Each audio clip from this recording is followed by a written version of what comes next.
కలిసి చదువుకుంటాం. అపోస్తలుడైనటువంటి పౌలు గలతీయులకు రాసిన పత్రిక 3వ అధ్యాయము 3వ వచనాన్ని కలిసి చదువుకుందాం.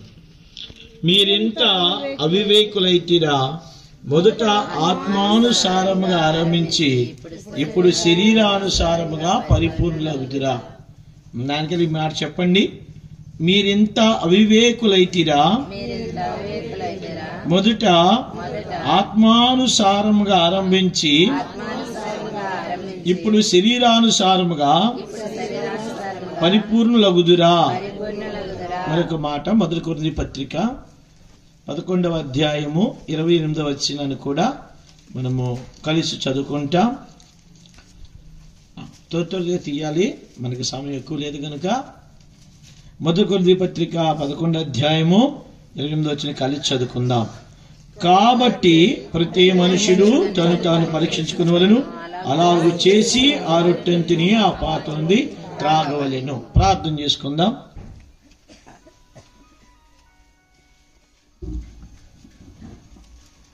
మా ప్రియమైన తండ్రి, జీవము గల మా రక్షకుడైన యేసుక్రీస్తు ప్రభువారి నామమును బట్టి కృతజ్ఞతతో నిండిన హృదయం గలవారమై మా హృదయాలు తెరిచి ఆత్మ సత్యములతో మిమ్మల్ని ఆరాధించుటలో మీరు మాకు సహాయపడినకై వందనాలు. మా ఆరాధన ఆగ్రహించినందుకు మా హృదయపూర్వక వందనాలు చెల్లిస్తున్నాం. తండ్రి, మీ కుమారుడు యేసుక్రీస్తు ప్రభువారి యొక్క శరీరానికి రక్తాను సాదృశ్యమైన బల్లను మా మధ్య ఉంచినందుకై వందనాలు. ఈ బల్ల చుట్టూ దేవా మీ ఒలీవ మొక్కలే చేరి వచ్చిన్నాం.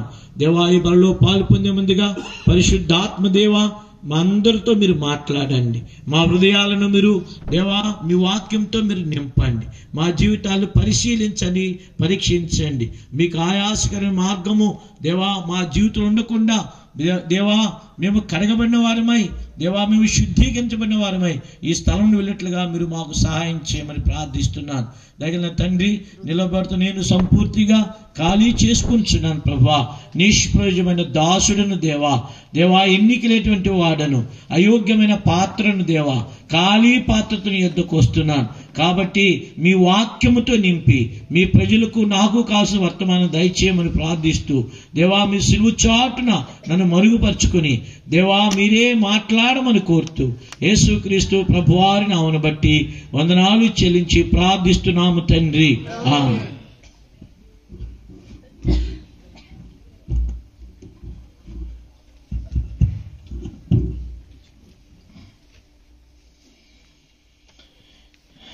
మంచిది. మనము ఈ 3 దినాలు దేవుడు ఎంతో గంభీరమైనటువంటి సమయాన్ని ఇలాగ దేవుని ప్రజలు కూడుకోవడానికి దేవుడు మనకెంతో అవకాశం ఇచ్చాడు. అందుకే హెబ్రీ పత్రికలో అపోస్తలుడైనటువంటి పౌలు హెబ్రీలను హెచ్చరిస్తూ సమయమును పోనీయక సద్వినియోగము చేసుకోమన్నాడు. కాబట్టి సహవాస కూడికలు, ఇలాంటి ఉజ్జీవ కూడికలు ఉండుట చాలా ప్రాముఖ్యమైంది. ఎందుకు ప్రాముఖ్యమైంది అని అంటే, చూడండి, పాతకాలంలో కుంపట్లు ఉండేవి. కుంపట్లు, ఆ కుంపట్లో ఏం వేసేవాళ్ళు? బొగ్గులు వేసేవాళ్ళు. ఆ బొగ్గులన్నీ వెలిగించడానికి మొత్తం బొగ్గులన్నీ కాల్చుతారా? కాల్చరు. 2-3 బొగ్గులు తెచ్చి ఏం చేస్తారు? ఊదుతా ఉంటారు, విసురుతా ఉంటారు. విసిరినప్పుడు ఏం జరుగుద్ది? నిప్పుతో ఉన్నటువంటి బొగ్గు ఆరిపోయిన బొగ్గును ఏం చేస్తుంది? వెలిగిస్తూ ఉంటారు. అలాగే ఈ సహవాస కూడిక ద్వారా నిప్పు అనేది దేవుని వాక్యము ఈ ఆరిపోయిన మన జీవితాలని తిరిగి దేవుడు ఏం చేస్తాడు? నిప్పులాగా బాగు చేయడానికి, మరలా వెలిగించడానికి దేవుని వాక్యాన్ని మధ్యకు తీసుకుని వస్తాడు. కాబట్టి ఉదాహరణకు అమెరికాలో ఇలా జరుగుద్ది. అమెరికాలో చలి ఎక్కువ. అమెరికా కానీ, ఇంగ్లాండ్ కానీ, లేకపోతే కెనడా కానీ చలి ఎక్కువ. వారి యొక్క ఇళ్ళలోనే ఒక మూలన ఒక పొయ్యి పెట్టుకుంటా ఉంటారు, ఆ కట్టెలేస్తూ ఉంటారు. ఎందుకంటే మంచు దట్టంగా పడుతూ ఉంటుంది. 1 మీటర్ ఎత్తులో పడింది అనుకోండి, ఆ రోజు రోడ్లు ఇళ్ళ మీద పడుతుంటుంది, తర్వాత కార్ల మీద పడుతూ ఉంటుంది. అలాంటి సమయంలో ఒక దేవుని సేవకుడు క్రొత్తగా ఆ ఊరికి ఏం చేశాడు? సేవకుడిగా వచ్చాడు. మొదటి రోజు అయిపోయింది, మొదటి వారం అయిపోయింది, ప్రజలు దేవుని మందిరానికి రావట్లా. ప్రజలు ఎప్పుడు వస్తున్నారు మందిరానికి? ఆదివారం తప్ప మళ్ళీ ఎక్కడికి రావట్లా. రాకపోతే సరే చూశాడు, రెండో వారం చూశాడు, రెండో వారం కూడా సేమ్ సిట్యువేషన్. మూడో వారం చూశాడు, మూడో వారం కూడా సేమ్ సిట్యువేషన్. అయితే ఆ సమయంలో సరే దర్శిద్దామని చెప్పి ఒక ఆయన ఇంటికి వెళ్ళాడు. ఒక ఆయన ఇంటికి వెళ్తే ఒక వ్యక్తి ఆయన ఏం చేస్తున్నాడంటే ఆ పొయ్యి దగ్గర ఏం చేస్తాడు? చలి కాస్తున్నాడు. చలి కాస్తున్నప్పుడు ఈ దైవజనుడు వెళ్ళగానే సంతోషం తట్టుకోలేక, అన్న ప్రైజ్ రాడన్నా, మా ఇంటికి వచ్చారా, చాలా సంతోషం అన్నా. మొట్టమొదటిగా ఏంటి, దేవుని సేవకుడు మొట్టమొదటిసారిగా మా ఇంటికి వచ్చి ఎవరింటికి వెళ్ళకోలేదు, మా ఇల్లే దర్శించాడని సంతోషం తట్టుకోలేకపోతున్నాడు. అప్పుడు ఆయన ఏం చేశాడంటే ఈ సేవకుడు కూడా వెళ్ళి ఆ పొయ్యి దగ్గర కాసుకుంటూ అక్కడ ఉన్నటువంటి ఏం చేశాడంటే ఒక కట్టెను ఏం చేశాడు? తీసాడు. తీస్తే ఏమైపోయింది? ఆరిపోయింది. మళ్ళా లోపల పెట్టాడు, వెలిగింది. మళ్ళా తీసాడు. అప్పుడు ఇంకా అర్థమైంది ఎవరికి? ఈ మానేసిన మందిరం మానేసిన ఆయనకి అర్థమైంది. ఏమర్థమైంది? ఈ యొక్క ఆరిపోయిన కట్టె వెలుగుతున్నటువంటి కట్టెలతో స్నానం చేస్తే ఏం జరుగుతుంది? వెలుగుతా ఉంది. మరి బయటకు వస్తే ఆరిపోతుంది. కాబట్టి దేవుని పిల్లమైన మనము సమాజంగా కూడుట మానకూడదు. దేవుని పిల్లలు మానకూడదు. ఎందుకంటే దేవుడు మనకిచ్చిన గొప్ప ఆధిక్యత ఏమిటంటే సహవాసం. సంఘ ప్రార్థనలో సహవాసం ఉండాలి, బైబిల్ పఠనాల్లో సహవాసం ఉండాలి, ఆన్లైన్ ప్రార్థనలో సహవాసం ఉండాలి, తరువాత ఆ ఉపవాస ప్రార్థనలో సహవాసము ఉండాలి. కాబట్టి దేవుని పిల్లలు అనేక సార్లు ఈ విషయంలో మనం మర్చిపోయే వారంగా ఉంటాం. కాబట్టి మనం ఏం చేస్తామంటే మనము చూడండి, దున్నపోతు మీద ఏం పడినట్టు? వాన చిరుగు పడినట్టు. మనం ఇప్పుడు వాక్యం వింటాం, తర్వాత ఏం చేస్తాం? మర్చిపోతా ఉంటాం. అయితే పౌలు కూడా ఇక్కడ ఏం జ్ఞాపకం చేస్తున్నాడో చూడండి. ఇక్కడ చూడండి, ఇక్కడ పౌలు ఏమన్నాడు? ఈ గలతీలతో ఏమన్నాడంటే మొదట ఆత్మానుసారముగా ఆరంభించి తర్వాత ఏమన్నాడు? ఇప్పుడు శరీరానుసారముగా పరిపూర్ణులవుదురా. చూడండి, దేవుని పిల్లముగా మనం మొట్టమొదటిగా ఎలాగ ప్రారంభిస్తామండి? ఆత్మానుసారంగా ప్రారంభిస్తాం. ఏమంటే అనేకమైన పద్ధతులు విడిచిపెడతాం, ఆచారాలు విడిచిపెడతాం, అన్ని విడిచిపెట్టి వచ్చిన తర్వాత కొంతకాలం క్రమేపీ మనలో ఉన్న భక్తి ఏమైపోయిందండి? ఆరిపోయినదిగా ఉంటుంది. మనలో ఉన్న భక్తిహీనతకు దారి తీస్తూ ఉంటుంది. కాబట్టి అందుకే ఈ యొక్క గలతీయులు ఎలాంటి వారు అంటే వారు సామాన్యమైన వారు కాదు. పౌలు ఏం సాక్ష్యం ఇచ్చాడు చూడండి. 4వ అధ్యాయం, గలతీయుల రాసిన పత్రిక 4వ అధ్యాయము చూడండి, 13వ వచనం నుంచి నెమ్మదిగా మనం ధ్యానం చేస్తే, మీరు నాకు అన్యాయము చేయలేదు. ఏ వ్యవస్థలు కాదండి, వాళ్ళు అన్యాయస్తులు కారు. గలతీయులు సామాన్యమైన వారు కారు. ఈ గలతీయులు మన జీవితాన్ని పరీక్షించుకున్నప్పుడు ఈ గలతీయుల జీవితంలో పౌలు ఒక తప్పిదాన్ని కనుగొన్నాడు. ఓ గలతీయులారా, మీరు మొదట ఎలా ప్రారంభించారు? ఆత్మానుసారంగా ప్రారంభించారు. ఇప్పుడు మీరు ఎలా ముగిస్తున్నారు? శరీరానుసారంగా ముగిస్తున్నారు. కాబట్టి బైబిల్ ఏం చెప్తుందంటే ఆత్మానుసారమైన మనస్సు ఏంటండి? జీవము. శరీరానుసారమైన మనస్సు మరణము. కాబట్టి దేవుని వాక్యం ప్రకారంగా మనం చూస్తే ఆత్మానుసారముగా ప్రారంభించబడినటువంటి మన జీవితము ఇప్పుడు ఇక్కడికి వచ్చేటప్పటికి శరీరానుసారముగా ఏమైపోయారండి? పరిపూర్ణమైపోయాం. కాబట్టి బలెందుకు వచ్చిన మనము మన జీవితాన్ని పరీక్షించుకుందాం. వాక్యపు వెలుగునందుకు మన జీవితం తీసుకుని వద్దాం. మనం ఎప్పుడు ప్రారంభించాం, ఎలాగ ప్రారంభించాం, ఏ సమయంలో మనం ప్రారంభించినప్పుడు ఆ ఉజ్జీవము, ప్రారంభించబడినటువంటి ఆ యొక్క తెగింపు, ఆ ప్రారంభించినప్పుడు ఉన్నటువంటి పట్టుదల, ప్రారంభించినప్పుడు దేవుని మీద ఉన్న మక్కువ, ప్రారంభించినప్పుడు దేవుని మీద ఉన్నటువంటి ప్రేమ ఇప్పుడు ఏమైపోయింది? చాలాసార్లు మనం ఏమంటామండి, అయ్యా అప్పుడు బాగా ప్రార్థన చేసేవాడినండి, అప్పుడు బాగా వాక్యం చెప్పేవాడినండి, బాగా సువార్తలకు వెళ్ళేవాడినండి, బాగా దేవుని ఇంటికి వెళ్ళేవాడినండి. మరి బాగా వెళ్ళాను కాదు. దేవుడు అది చూడు, ప్రజెంట్ సిట్యువేషన్ మనం ఎలాగున్నాం చూస్తాడు దేవుడు. దేవుని పిల్లమైన మనము ఇక్కడ ఈ గలతీయులకు రాసిన పత్రికలో పౌలు ఏమన్నాడంటే, మీరు నాకు ఏం చేయలేదు, అన్యాయము చేయలేదు. రెండవది చూడండి, 14 వచ్చేటప్పుడు చూడండి, ఇదే 4వ అధ్యాయం 14 వచనం. నా శరీరములో మీకు శోధనగా ఉండిన దాన్ని బట్టి నన్ను మీరు తృణీకరింపలేదు, నిరాకరింపనైనను లేదు గాని దేవుని దూత వలె క్రీస్తు యేసును వలె నన్ను అంగీకరించితిరి. చూడండి, వారి గురించి పౌలు సాక్ష్యం ఇస్తున్నాడు. అయ్యా గలతీయులారా, మీరు నాకు విషయంలో అన్యాయం చేయలేదు. రెండవది నుంచి నన్ను మీరు నా శరీరం ఏముంది, శోధన ఉంది, అనారోగ్యం ఉంది. అనారోగ్యంగా ఉన్న వాళ్ళ దగ్గర ఉంటారా పక్కన? ఇప్పుడు వైరస్ వచ్చింది పోయినసారి.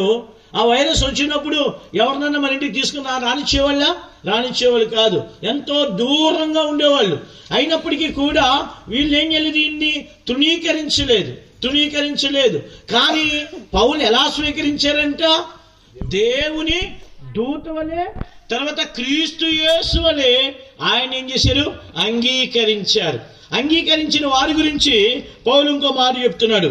ఏమన్నాడు, 15వ వచనం, మీరు చెప్పుకున్న ధన్యత ఏమైనది, శక్యమైతే మీ కన్నులు ఓడబీకి నాకిచ్చి వేసిండ్రని మీ పక్షమున సాక్ష్యము పలుకుచున్నాను. ఇవన్నీ మంచియే, కాకపోతే 18వ వచనం వచ్చేటప్పటికి ఏమన్నాడు చూడండి, నేను మీ యొద్ద ఉన్నప్పుడు మాత్రమే గాక ఎల్లప్పుడూ మంచి విషయములో ఆసక్తి ఉండుట యుక్తమే. పౌలు ఉన్నప్పుడు ఎలాగున్నారు ఏమండి? పౌలు ఉన్నప్పుడు ఎలాగున్నారు, అన్యాయం చేయట్లేదు. పౌలు ఉన్నప్పుడు ఎలాగున్నారు, మంచిగా తృణీకరించట్లేదు. పౌలు ఉన్నప్పుడు ఎలాగున్నారు, ఆసక్తి కలిగి ఉన్నారు. కానీ పౌలు వెళ్ళిపోయిన తర్వాత ఏం కోల్పోయారు, ఆసక్తి లేదు. దేవుని అంటే ఆసక్తి లేదు, దేవుని వాక్యం ఆసక్తి లేదు, దేవుని మందిరం అంటే ఆసక్తి లేదు, ఇవన్నీ కూడా లేవు. అందుకే పౌలు, అయ్యా మీరు ప్రారంభించారు మంచిదే, అయితే ఇప్పుడు మీ ఆసక్తి ఏమైపోయింది, పోయింది. కాబట్టి దేవుని బల్లెదకు వచ్చిన మనము ఒకసారి మనం పరీక్షించుకుందాం.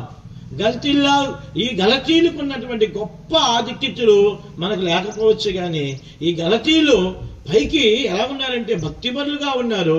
కానీ పౌలు ఉన్నప్పుడు ఎలా ఉన్నారండి, ఉజ్జీవంగా ఉన్నారు. పౌలు ఉన్నప్పుడు ఎంతో ఆనందంగా ఉన్నారు.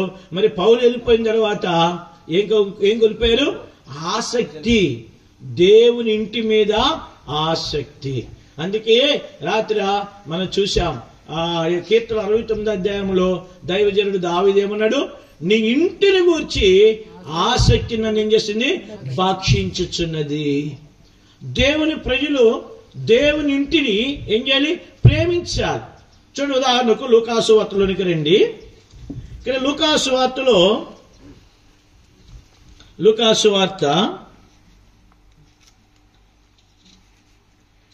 2వ అధ్యాయము చూడండి, ఇక్కడ 35, 36 వచనాలు మనం చూస్తే, మరియు నీ హృదయములకు ఖడ్గం దూసుకొని పోనని ఆయన తల్లి అయిన మరియతో చెప్పెను. మరియు ఆషేరు గోత్రికురాలను పనూయేలు కుమార్తె అయిన అన్న అను ఒక ప్రవక్త్రి ఉండెను. ఆమె కన్యాత్వం మొదలు 7 ఏండ్లు పెనిమిడితో సంసారం చేసి బహుకాలము గడిచినదై. 37వ వచనం చూడండి. ఇప్పుడు 84 సంవత్సరములు విధవరాలై ఉండి దేవాలయం విడువక ఏం చేసిందండి, ఏం విడిచిపెట్టలేదు.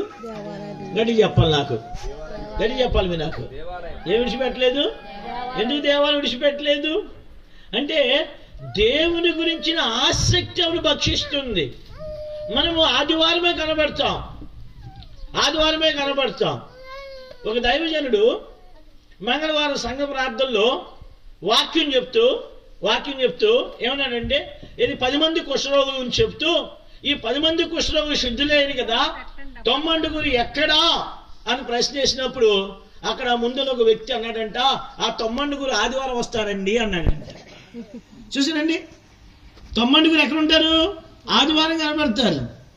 కాబట్టి ఆదివారం కనబడే వారికి ఎప్పుడు కూడా ఆత్మానుసారంగా వారి పరిపూర్ణులు ఎవరు? వారు అసంపూర్ణులు.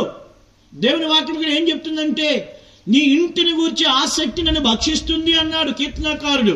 కాబట్టి పౌలు అక్కడ అన్నాడు, అయ్యా ఓ గలతీయులారా, మీ ఆసక్తి ఉండుట మంచిది.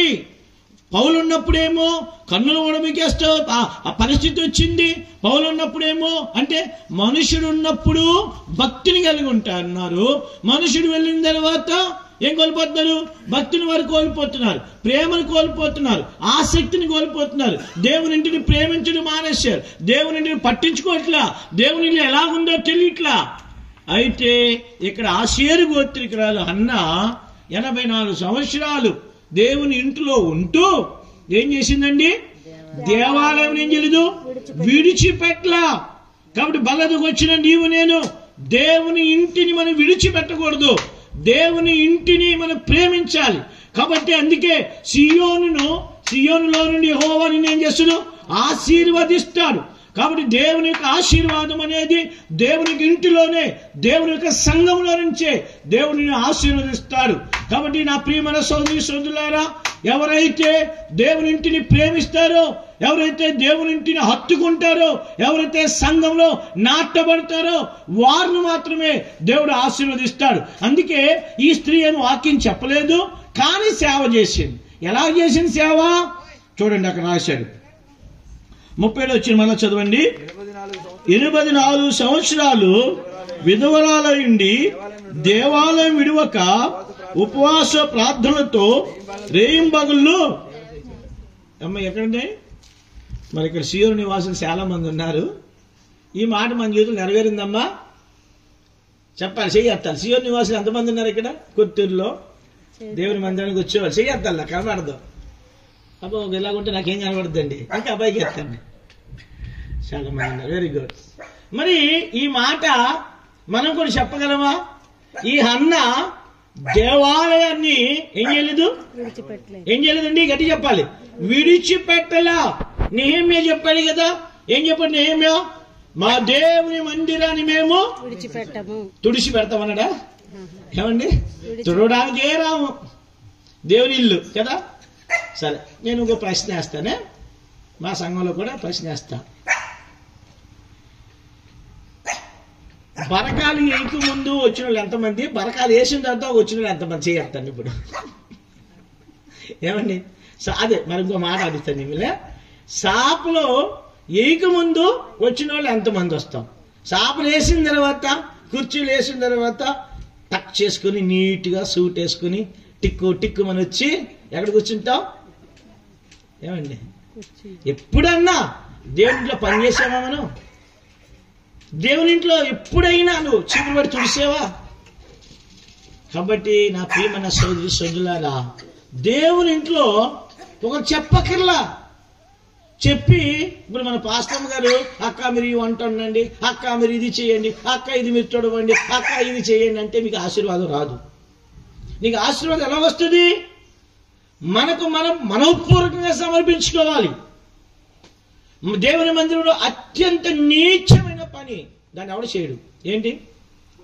బాత్రూమ్ కట్టడం. ఎంతమంది బాత్రూమ్ అడిగారు చెప్పండి? నేను మాత్రం 4 సంవత్సరాలకి అడిగాను. నేను ఎవరికి చేయట్లేదా? అయ్యో, మందిరం చూసిన అనుభవం ఎవరికొంత చేయొద్దండి. Very good. కొంతమంది ఏమండి ఇలాగ అంటాను, మీరు ఏమనుకోవద్దే, మీరు దీవించబడాలి. దేవునిలో క్షేమంగా ఉంటే మీరు క్షేమంగా ఉంటారు. దేవుని ఇంట్లో సమాధానం ఉంటే మనకు సమాధానం ఉంటుంది. ఎందుకని సియోన్లో నుండి దేవుడు మళ్ళీ ఏం చేస్తాడు? ఆశీర్వదిస్తాడు. రూతు బోయాజు పొలంలోనికి రూతు వచ్చింది. వెళ్తూ ఏం తీసుకెళ్ళింది? అత్తగారికి పేలాలు తీసుకెళ్ళింది, యవలు తీసుకెళ్ళింది కదా. అంటే అక్కడ ఏమున్నాయి? యవలు ఉన్నాయి కనుక తీసుకెళ్ళింది. అలాగే దేవుని ఇంట్లో క్షేమం ఉంటే మీరు వెళ్తూ ఏం తీసుకెళ్తారు? క్షేమం తీసుకెళ్తారు. దేవుని ఇంట్లో సమాధానం ఉంటే వెళ్తూ ఏం తీసుకెళ్తారు? సమాధానం తీసుకుని వెళ్తారు. కాబట్టి ఈ స్త్రీ ఈమెమో లేవి గోత్రికురాలు కాదు. కాబట్టి లేవీలు మాత్రమే దేవుని ఇంట్లో ఉండాలి. ఆ దినాల్లో యేసు ప్రభువు రాకమునుపు యాజకులు లేవీలు మాత్రమే దేవుని ఇంట్లో నివాసం చేయాలి. మిగతా వాళ్ళు ఎవరు చేయడానికి వీలు లేదు. రాజు అయినా సరే దావీదు కూడా బయట నుండి ఆ యొక్క ప్రాకారంలోకి వచ్చి ఆ ప్రాంగణంలో ఉండి వెళ్ళిపోవాలంతే. పరిశుద్ధ స్థలంలోని కానీ అతి పరిశుద్ధ స్థలంలోనికి వెళ్ళడానికి ఏం లేదు, వాళ్ళకి అర్హత లేదు. కానీ ఈమె తమ జీవితాన్ని సమర్పించుకుంది, తన జీవితాన్ని అప్పగించుకుంది. కాబట్టి దేవాలయం విడువలేదు. రాత్రి పగల్లో ఏం చేస్తుందండి? ఉపవాస ప్రార్థన చేస్తూ సేవ చేస్తుంది. ఎందుకని అంటే ఎందుకు దేవుని మందిరంలో ప్రార్థన మనం చేయాలి? ఉదాహరణకు మొదటి దినవృత్తాంతాలు 6వ అధ్యాయం మీరు చేయక్కర్లేదు, కానీ సొలొమోను మందిరాన్ని కట్టి ప్రతిష్ఠించేటప్పుడు సుదీర్ఘమైన ప్రార్థన చేశాడు. బైబిల్లో రాయబడింది, ఒక రాజు మోకాళ్ళుని ప్రార్థన చేసే మొట్టమొదటి రాయబడింది. ఒక రాజు సాష్టాంగపడి ప్రార్థన చేశారు, మోకాళ్ళుని ప్రార్థన చేశాడు సొలొమోను. సుదీర్ఘమైన ప్రార్థన చేశాడు. ఏమనంటే, అయ్యా ఇది నేను కట్టిన మందిరమే కానీ ఇది నువ్వు పరిశుద్ధపరచు, ఇక్కడ నీవు ఉండు, నీ కళ్ళు ఇక్కడ ఉంచు. కాబట్టి ఎవరైనా నీ ప్రజలు పాపం చేస్తే వారు చెదిరిపు కొట్టినప్పుడు వారు ఏ స్థలంలో అయితే చెదిరిపోతారో ఆ వైపు తిరిగి యెరూషలేము తిరిగి ప్రార్థన చేస్తే వారు సమకూర్చు. అప్పుడు ఆ ప్రార్థన అయిన తర్వాత దేవుడు 7వ అధ్యాయంలో ఏమని జవాబు ఇచ్చాడంటే, ఇది నేను కోరుకున్నాను కాబట్టి నీ ప్రార్థన నేను అంగీకరించాను. నా పేరు పెట్టకు నా ప్రజలు తాము తగ్గించుకుని నా వైపు తిరిగి చెడు మార్గం విడిచి వారు ప్రార్థన చేస్తే ఆకాశం ముందు వారు ప్రార్థన ఏం చేస్తాను, నేను విని జవాబిస్తా. నేను కోరుకున్నా అంటే దేవుని మందిరాన్ని ఎవరు కోరుకున్నారు? దేవుడు కోరుకున్నాడు. కాబట్టి అక్కడ దేవుడు అక్కడ ఉంటానని చెప్పారు. దేవుడు ఉండే స్థలంలోని ఈమె 1 రోజు కాదు, 2 రోజులు కాదు, ఎన్ని సంవత్సరాలండి? 84 సంవత్సరాలు ప్లస్ 7 ఎంత? ఆవిడ వయసు ఎంతండి? ఎవరైనా ఉపవాసం చేస్తారా? 91 సంవత్సరాల ఆమె ఉపవాసం చేస్తారండి. మనం 40 దాటితేనే ఏం చేయం ఉపవాసం. ఇప్పుడు ఉదాహరణకు ఇప్పుడు ప్రత్యేక కూడికలు కాబట్టి ఇంతమంది వచ్చాం. 2-3 రోజులు ఉపవాస ప్రార్థన కూడికలు కంటే ఎంతమంది వస్తారు చెప్పండి? వస్తారా? రాదు. కాబట్టి వాక్యం వినడానికి ఆసక్తి ఉంటుంది, కానీ ఇక్కడ ప్రార్థన చేయడానికి ఆసక్తి లేదు మనకి. అందుకే అపోస్తుల కార్యంలో కూడా మనం చూస్తే సంఘం ఎలా వర్ధిల్లిందంటే వారు పట్టు వదలక సంఘముతో కూడి ఏకీభవించి ప్రార్థన చేశారు. ఎందుకు సంఘం అని ఎందుకు బైబిల్ చెప్పబడిందంటే, యేసుప్రభువు ఏమన్నాడు? నేను నా సంఘమును కడతాను అన్నాడు. కాబట్టి దాని ఎదుట ఏం నిలబడం? పాతాళలోక ద్వారములు నిలవనేరు. కాబట్టి భూమి మీద మీరు సంఘం చూడండి, సంఘముతో కూడి ఎవరైతే ప్రార్థన చేస్తారో వారు గొప్ప ఫలాలు పొందుతారండి. ఇది మీకు ఏదో ఆదివారం వచ్చి బలలో పాలు పొంది మాత్రాన ఆరాధన చేసిన మాత్రాన యేసు ప్రభువుకి సంపూర్ణతో మీరు రాలేదు. కాబట్టి అన్నీ ఉండాలి. ఉదాహరణకు షడ్రుచులు అంటారు. ఏమండి అంటే ఏంటి? తీపి, పులుపు, చేదు, వగర, ఇంకా కారం, ఉప్పు కదా. సరే, ఒకటే ఆ ఉప్పే బాగా తినేసామనుకోండి రోజును, మన బాడీ ఏమైపోద్ది? ఇన్బ్యాలెన్స్ అయిపోద్ది కదా. అందుకే జబ్బులు. స్వీటే ఎక్కువ తినేసామనుకోండి ఆ షుగర్ ఎక్కువ అయిపోద్ది కదా. తర్వాత కారం ఎక్కువ తింటే, ఉప్పు ఎక్కువ తింటే అన్ని ఎలా ఉండాలి? సమపాలలో ఉండాలి. అలాగే మనము ఆరాధనతో పాటు ప్రార్థన కూడా ఏమండి. ఇప్పుడు చాలా మంది ఆరాధన చేయరు నాయన అంటే, కొంతమంది ఏం చేశారు? ప్రార్థన చేశారు. ఏమండి? ప్రార్థన అంటే ఏంటి? తీసుకోవడం. ఆరాధన అంటే ఏంటి? ఇవ్వడం. అందుకే అపోస్తుల కార్యంలో 20వ అధ్యాయంలో పౌలు అంటాడు, పుచ్చుకున్నట్టు కాదు ఇచ్చుడు ధన్యత. ఇప్పుడు ఉదాహరణకు నేను మీ ఇంటికి వచ్చాను, ఉదయం నాకు టిఫిన్ పెట్టారు, 4 ఇడ్లీ పెట్టారు కొందాం. ఇప్పుడు రూతక్క తెచ్చి 4 ఇడ్లీలు పెట్టి, అయ్యా అన్నయ్య గారు మీరే తినండి అని చెప్పి ఒక ఇడ్లీ పట్టుకెళ్ళిపోయింది అనుకోండి, ఏమనుకుంటాం? చెప్పండి. ఇడ్లీ పట్టుకెళ్ళిపోతే ఏమనుకుంటాం? అంటే అర్థమేంటి? ఇప్పుడు మీరు ఆరాధన చేశారు, దేవా నువ్వు ఎంత గొప్పవాడు అని ఇచ్చారు. ఇచ్చి ఏం చేస్తున్నారు? మా సంఘాన్ని కాపాడు, ఏమండి, మమ్మల్ని కాపాడు, మా ఆయన గారిని కాపాడు, మా పిల్లల్ని కాపాడు అంటే ఏం చేశారు? పూర్తిగా ఇచ్చారా? ఆరాధనలు ఎప్పుడు అన్యాగ్ని కలపకూడదు, జాగ్రత్త గుర్తుపెట్టుకోండి. ప్రార్థనే ఆరాధన, ఆరాధన స్వచ్ఛమైనదిగా ఉండాలి. అందుకే లేవి కాండము చదివితే ఆరాధన ఆ యొక్క సుగంధ సంభారములు రాయబడిన మాట ఏంటంటే అవి మేలిమి గలవై, ఎలా ఉందా ఏం చెప్పబడింది, స్వచ్ఛమైనవి. కాబట్టి దేవుని పిల్లలు మనము ఈ బల్లదుకు వచ్చిన తర్వాత మనం జ్ఞాపకం చేసుకుంటే ఇక్కడ హన్నా రేయింబగళ్ళు కూడా ప్రార్థన ద్వారా ఏం చేసిందండి, సేవ చేసింది. వాక్యం చెప్పలా, ప్రార్థన ద్వారా ఏం చేసిందండి. అక్కడ రాయబడిన మాట, అక్కడ వాక్యం చెప్పబడి రాయించిందా లేదు. మనం అనుకుంటాం సేవ అంటే వాక్యం చెప్పడమే లేకపోతే బోధించడమే కాదు. దానికంటే ప్రాముఖ్యమైనది ఏంటంటే ప్రార్థన చేయటం. ఆ ప్రార్థన సంఘంతో కూడి ప్రార్థన చేయటం. సంఘంతో కూడి ఎవరైతే ప్రార్థన చేస్తారో సంఘం ప్రార్థన దేవుడు త్వరగా వింటాడు. ఎందుకంటే దేవుడు వాగ్దానం ఇచ్చాడు, నేను నా సంఘాన్ని కడతా. అందుకే అపోస్తల కార్యం 3వ అధ్యాయంలో కూడా పౌలు యోహాన్లు వారు పేతురు యోహాన్లు ఎక్కడికి వెళ్ళారండి, దేవాలయానికి వెళ్ళి ప్రార్థన కొరకు వెళ్ళారు. పుట్టుకుంటూ వాడు స్వస్థపరిచారు, తీసుకెళ్లి జైల్లో వేశారు. 4వ అధ్యాయంలో కూడా బయట తీసుకుని వచ్చి యేసు నామమును బట్టి మీరు ఏం చేయొద్దు, మీరు బోధించొద్దు, మీ సంగతి మీరు చూస్తామన్నారు. వీళ్ళు ఎక్కడికి వెళ్ళారండి, అక్కడ రాశాడు వాళ్ళందరూ విడుదల పొంది ఎక్కడికి వెళ్ళారు, ఇద్దరు ఎక్కడికి వెళ్ళారండి చెప్పండి. మీకు తప్పు చెప్పాలి, మంచి గిఫ్ట్ ఇస్తాను చెప్పాలి. ఎవరైనా సరే ఇక్కడ షేర్ వచ్చిన వాళ్ళు వారు విడుదల నుండి ఎక్కడికి వెళ్ళారు, బోధించడం కాదు, ఎక్కడికండి కాదు, స్వజనుల యొద్దకు వెళ్ళారు రాశారు. చూడండి అన్నమాట, అపోస్తల కార్యాలలోనికి రండి. స్వజనులు ఎవరండి, సొంతం అంటే ఎవరండి, సంఘమే సొంతం ఏమండి. రండి అక్కడ రాయబడింది 4వ అధ్యాయం 23 వచ్చింది. చదవండి. ఇప్పుడు సియోను వాసులు చదవాలి, ఎవరు చదవట్లేదు ఇక్కడ.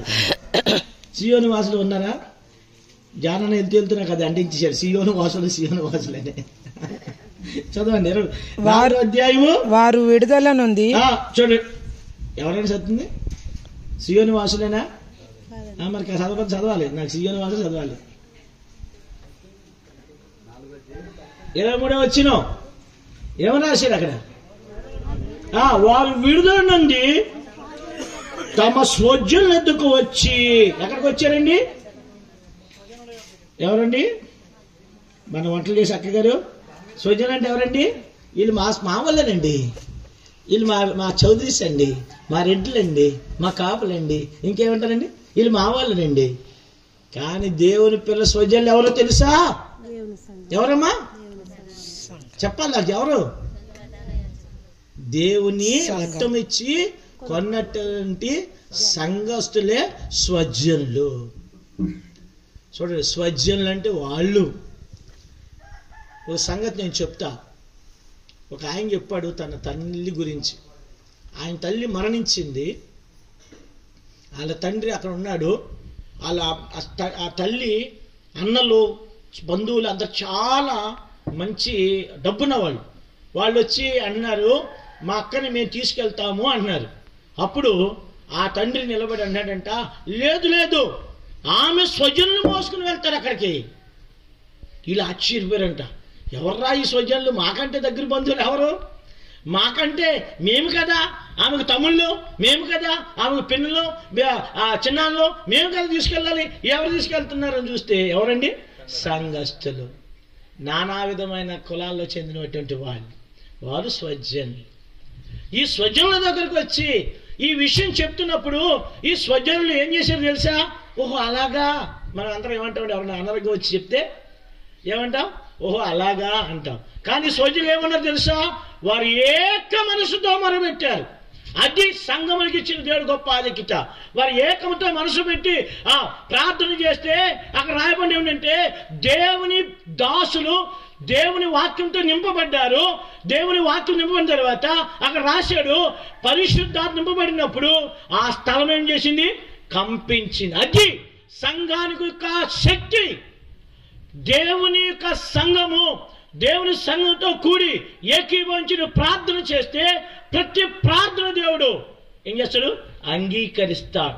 కాబట్టి ఇప్పుడు వరకు నువ్వు చేయకపోవచ్చు, బలెదకు వచ్చావు. ఇప్పుడైనా సంఘం యొక్క ప్రాముఖ్యతలు ఎరుగు. కాబట్టి అన్న ఇంటిని విడిచిపెట్టేసింది, కాబట్టి బంధువులు విడిచిపెట్టేసింది, కాబట్టి దేవాలయంలో ఏం చేయలేదు, విడువలేదు, దేవాలయాన్ని విడువలేదు. ఆమె విడిచిపెట్టక ఏం చేస్తుందంటే ఆమె దివారాత్రులు ఏం చేసిందండి, ప్రార్థన చేస్తూ ఉంది. కాబట్టి బలెదకు వచ్చిన నీవు, నా జీవితం ఇలా ఉందండి, నేను దేవుని ప్రేమిస్తున్నాను, సంఘాన్ని ప్రేమిస్తున్నాను అని ఎవరు మనం చెప్పగలమా? చెప్పకపోతే యేసుక్రీస్తు ప్రభు ఆకడిలో మనం ఎత్తబడం. వ్యక్తులు దేవుడు లేపడం. ఎవరు లేపుతాడండి? ఏది ఎత్తబడుతుంది యేసు ప్రభు ఆకడిలో? ఏ సంఘం? ఏమండి, కొత్తూరులో ఉన్న సియోన్ సంఘము, అసరాబాద్లో బేతేల్ సంఘము, ఎబ్రోన్ సంఘం కాదు. ఏది ఎత్తబడుతుంది? సార్వత్రిక సంఘం. గుర్తుపెట్టుకోండి, ఆ సార్వత్రిక సంఘం. కాబట్టి వ్యక్తిగత మనము స్థానిక సంఘం ఎంత ప్రాముఖ్యమైందో సార్వత్రిక సంఘంలో కూడా మనం ఉన్నాం. స్థానిక సంఘం ప్రాముఖ్యమైంది, గుర్తుపెట్టుకోవాలి. ఆ సంఘానికి నువ్వు విలువ ఇవ్వాలి, ఆ సంఘాన్ని నువ్వు ప్రేమించాలి, ఆ సంఘంతో కూడి ఏం చేయాలి, ప్రార్థన చేయాలి. ఒక 5 విషయాలు టక్క చూసి ముగిస్తాను. రండి. అసలు దేవుని ఇంటిని ఎందుకు ప్రేమించాలి? దావీదు ఏమన్నాడు? నీ ఇంటిని గూర్చి ఆసక్తి నన్ను భక్షించుచున్నది అన్నాడు. దావీదు కోరిక కీర్తనలు 23 అధ్యాయంలోనికి రండి. దావీదు కోరిక ఏమన్నాడు? చాలా పెద్ద వర్తమానం చెప్పాలనుకున్నాను కానీ సమయం లేదు కనుక మనకి. 23 అధ్యాయము 6వ వచనం ఏమన్నాడు? చెప్పండి ఇప్పుడు. నేను బ్రతుకు దినములన్నీ కృపాక్షేమములే నా వెంట వచ్చును చిరకాలము. మొదటికి మాత్రం మనకు బాగా ఆశ ఎక్కువ కదండి. నేను బ్రతికే దినాలన్నీ నాకేం రావాలి? కృపాక్షేమముల సమాధానం నెమ్మది రావాలి. కానీ రెండో కోరిక మాత్రం మనం కోరుతారా? నేను ఎంతమంది కోరుతారండి? నా జీవిత కావాలమంతయు యెహోవా మందిరములో నేను నివసింపగోరుతాను. ఏమండి, దేవుని ఇల్లు అది గుడిసి కావచ్చు, బిల్డింగ్ కావచ్చు, లేకపోతే దైవజన భక్తి సింగ్ గారు దైవ మర్మాలు చదివాను, చాలా చిన్నప్పుడు చదివాను. ఆయన ఇంగ్లాండ్లో ఉన్నప్పుడు మార్మోస్ పొందిన తర్వాత సరే బిల్డింగ్లోకి వెళ్ళారంట. పెద్ద బిల్డింగ్లోకి వెళ్తే ప్రజలు వచ్చేవాళ్ళు, వాక్య వినేవాళ్ళు, వచ్చిన మొఖాలతోనే వెళ్ళిపోయేవాళ్ళు. ఏం సంతోషమో లేదు. అయితే ఒక రోజు ఏంటిరా ఇలాగుందని చెప్పి ఇంకో దగ్గరికి వెళ్ళి అది చిన్న పాక. ప్రజలు ఎంతో సంతోషంగా ఏం చేస్తున్నారు? పాటలు పాడుతున్నారు, ప్రజలు సంతోషంగా ఆరాధిస్తున్నారు, ప్రజలు సంతోషంగా వాక్యం వింటున్నారు. కాబట్టి ఎంతో ఆసక్తి ఉంది. అబ్బా, అక్కడ లేని దేవుడు ఎక్కడున్నాడు? ఇక్కడ ఉన్నాడు. ఎందుకని? దేవుని రక్తం ఇచ్చి కొన్నటువంటి వారు సామాన్యమైన ప్రజలు కావచ్చు, డబ్బులేని వారు కావచ్చు, ఏ కులంలో పుట్టిన వారు కావచ్చు, ఎవరైతే వారు ఆత్మతో నడిపింపబడి దేవుని ఆత్మ సత్యంతో ఆరాధిస్తారో, ప్రార్థనతో వారు గడుపుతారో, వారి మధ్యలో దేవుడు ఏం చేస్తాడు? ఉంటాడు, అక్కడ ఉంటాడు. అందుకే ఒక దైవ సేవకుడు నాకు చెప్పిన మాట ఏంటంటే, దైవజన్ భక్త సింగ్ గారు 6 పెద్దలు నియమించినప్పుడు మార్టిన్ గారిని, పిలుపు అంకులు, కోశ్ అంకులు, ఆదర్శేన్ అంకులు, తర్వాత డాసన్ గారు, అమృతరాజు గారు అభిషేకించబడినప్పుడు దేవుని ఇల్లు ఆయన మహిమతో నిండి అని ప్రార్థన చేస్తూ ఆ పాట పాడుతుంటేనంట ఒక్కొక్కరికి అక్కడ ఉన్నటువంటి కాంగ్రిగేషన్కి ఏమైంది? రోమాలని నెక్కబడుచుకున్నాయి. అప్పుడు ఒక ఆయన చెప్పాడంట, దేవుని ఆత్మ ఏం చేసింది? తాండవం చేసింది అన్నాడు. అంటే దేవుని ఆత్మ ఎక్కడికి వచ్చేసింది? ప్రజల మధ్యలోనికి వచ్చింది. చూడండి, మన సంఘంలోనికి వస్తున్నారా? కాబట్టి ఇక్కడ బల్లెదకు వచ్చిన మనము గుర్తుపెట్టుకోవాల్సింది ఏంటంటే, నా జీవిత కాలం అంతా యెహోవా మందిరంలో నేను నివసింపగోరుచున్నాను. 5 విషయాలు చూపించి టకటక ముగించేస్తానండి. కీర్తన గ్రంథంలో దేవుని ఇంటిని ఎందుకు ప్రేమించాలి? కీర్తన గ్రంథము 36వ అధ్యాయం 8వ వచనం చూడండి. ఇక్కడ నీ మందిరం యొక్క సమృద్ధి వలన వారు సంతృప్తి నందుచున్నారు, నీ ఆనంద ప్రవాహంలో నుండి నీవు వారికి త్రాగించుచున్నావు. మందిరం ఏముందండి? గట్టిగా చెప్పాలి ఇప్పుడు ఏంటి? సమృద్ధి వలన సంతృప్తి. సమృద్ధి ఉంది, వాక్య సమృద్ధి ఉంది, ప్రార్థన సమృద్ధి ఉంది, కాబట్టి ఆనంద సమృద్ధి ఉంది. కాబట్టి ఈ సమృద్ధి ఏం తీసుకొస్తుందంటే సంతృప్తిని తీసుకొస్తుంది. మరి సమృద్ధిలోనికి రాకపోతే సంతృప్తి వస్తుందా? రాదు. మొదటిది. రెండోదిగా రండి, కీర్తనలు 65 అధ్యాయంలోనే, కీర్తనల గ్రంథము 65వ అధ్యాయము 4వ వచనం చదవండి. నీ ఆవరణములో నివసించినట్లు నీవు ఏర్పరచుకొని చేర్చుకునేవాడు ధన్యుడు. నీ పరిశుద్ధాలయం చేత నీ మందిరములోని మేలు చేత నీవు తృప్తి. ఏముందండి? రెండోది, మందిరంలో ఏముంది? మేలు చేత. అక్కడ ఏంటి? సమృద్ధి వల్ల సంతృప్తి, మేలు వల్ల ఏంటి? తృప్తి. అంటే మొదటిది ఏముంది? దేవుని మందిరంలో సంతృప్తి ఉంది, సమృద్ధి ఉంది. రెండవది ఏంటి? మేలు దాచబడింది. మూడోదిగా రండి, 68వ అధ్యాయంలోనికి రండి, 3వ వచనం. నీతిమంతులు సంతోషించుదురు గాక, వారు దేవుని సన్నిధిని. ఇందాక మనం 6వ వర్తమానంలో ఏమన్నాడు? అక్కడ ఏముందండి? సంతోషించుడి, తర్వాత ఉల్లసించుడి. సంతోషము, ఉల్లాసం. చాలా మంది ఏమంటారు? ఈరోజు ఉల్లాసంగా ఉన్నావేట్రా? ఏమండి? సంతోషం ఏం తీసుకొస్తుంది? ఉల్లాసం. అంటే ఫ్రెష్గా ఉంటారు చూసారా? కాబట్టి దేవుని మందిరంలో మూడోది ఏముందండి? ఉల్లాసం ఉంది. మొదటిదిగా ఏముందండి? సమృద్ధి ఉంది. రెండోది మేలు ఉంది. మూడోది ఏంటి అమ్మా? సంతోషము, ఉల్లాసము కలిసి ఉన్నాయి. నాలుగోదిగా 78వ దావీదు కీర్తనలో ఒక ఆయనకి బాధ కలిగింది. ఏం బాధ? ఈయన పేరేమో ఆసాపు. ఈ ఎంత చదవలేండి మనం, 70 ఉన్న, క్షమించాలి, 76 ఒకసారి ఆకాశమందు రైట్, క్షమించాలి, 73. ఈ 73లో ఒక ఆయనకి బాధ కలిగింది. ఏంటి? అందరూ దీవించబడుతున్నారు, నేను దీవించబట్టలేదు. దుర్మార్గులు, తర్వాత గర్విష్ఠులు అందరూ బాగా కొవ్వు పట్టేశారు. కాబట్టి నేను ఇక పరిశుద్ధం ఉండుట వ్యర్థం, నా చేతులు కరుగుంట వ్యర్థం అనుకుని సరిలేని ఆయాసపడుతూ దేవుని మందిరానికి వచ్చాడు.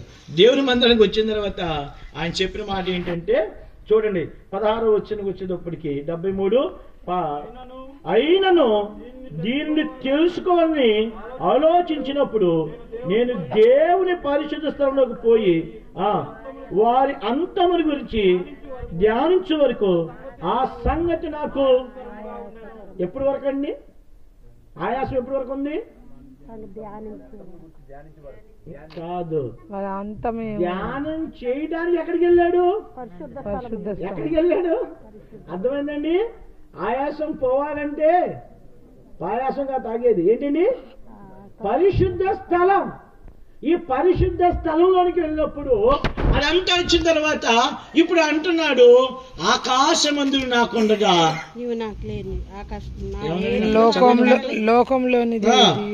25వ వచనం, ఆకాశమందు నీవు తప్ప నాకెవరున్నారు?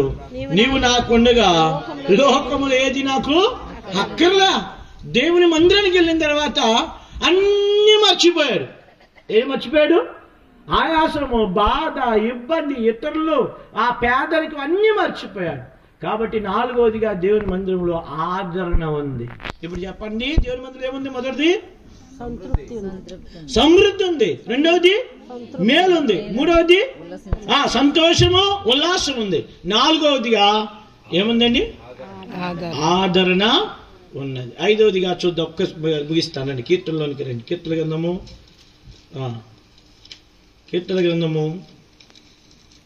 122వ అధ్యాయము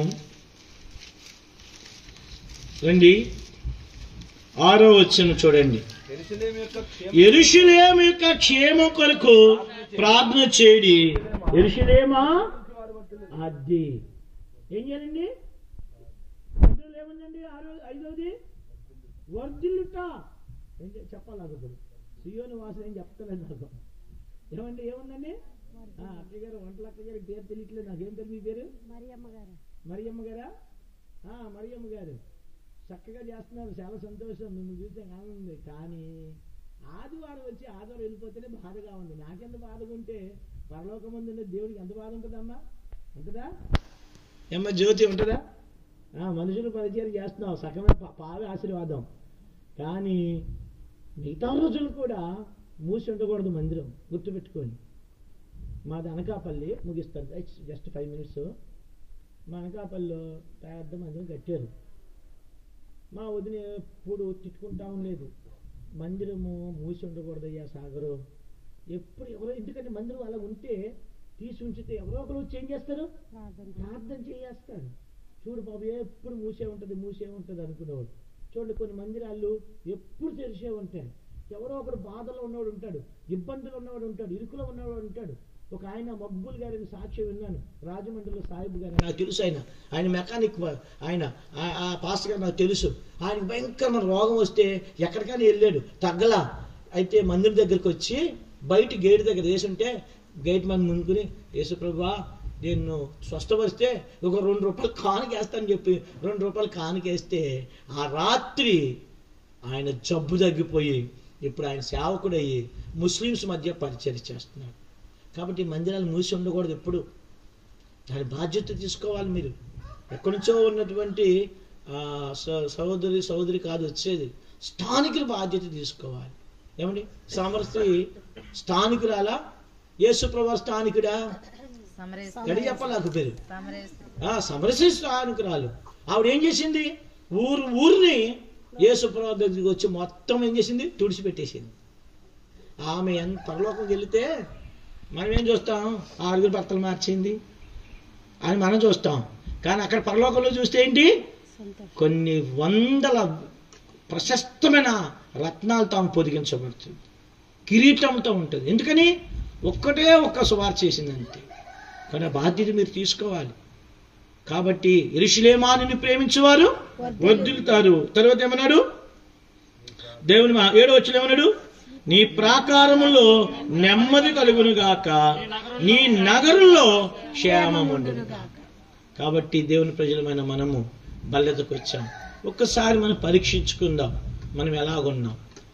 దేవుని ఇంటి గురించి ఆసక్తి మనం ఏం చేసింది, భక్షిస్తుంది. గల్తీ రాష్ట్ర పత్రికలో పౌలు అన్నాడు, అయ్యా గల్తీలారా, మీరు అవివేకులైపోయారా, ఆత్మానుసారంగా మీరు ప్రారంభించారు, ఇప్పుడు మీరేమైపోయారు, శరీరానుసారంగా పరిపూర్ణమైపోయారు. కాబట్టి దేవుని ఇంటి అన్న ఏం చేసింది, ప్రవక్త్రి దేవాలయం విడువక దివారాత్రులు ప్రార్థన చేసింది. అలాగే దేవుని ఇంటి విషయమై 5 విషయాలు చూసాం.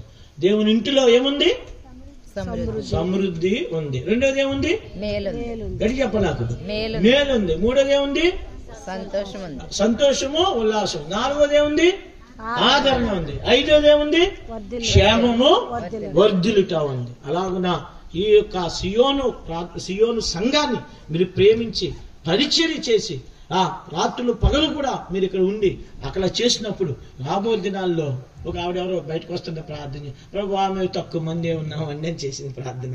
ఆరాధనలు మంచిదే, బాగా ఉండొచ్చు.